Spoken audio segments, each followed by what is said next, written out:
This program is for educational purpose. For complete treatment, always consult your physician. अस्सलाम वालेकुम, welcome to my channel the healthier Pakistan. आज हम बात करेंगे कनेस्टिन extra के बारे में। कनेस्टिन एक्स्ट्रा में कंटेन होता है बाइफोनाजोल 1%, जो कि खारिश और एलर्जी ट्रीटमेंट के लिए बहुत ही मौसर है। कनेस्टिन एक्स्ट्रा मोस्ट कॉमनली यूज़ होती है एथलीट्स फूड में, जिसका दूसरा नाम टीनिया पेडिस है।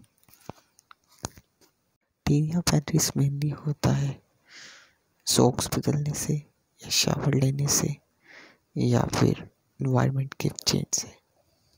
कनेस्टिन एक्स्ट्रा यूज़ होती है रिंग वॉर्म्स के लिए, जैसा कि आप डायग्राम में देख सकते हैं। एक फंगस रिएक्शन है एक सर्कुलर फॉर्म में। इसके अलावा कनेस्टिन एक्स्ट्रा यूज़ होती है टीनिया क्रूरिस में, जो कि मेनली ग्रोइंग एरियाज़ में होता है और पेनफुल होता है। इसके अलावा कनेस्टिन एक्स्ट्रा बड़ी यूज़फुल है नैपी रैश में। छोटे बच्चों की नैपी रैश के लिए बहुत बेहतरीन है कनेस्टिन एक्स्ट्रा।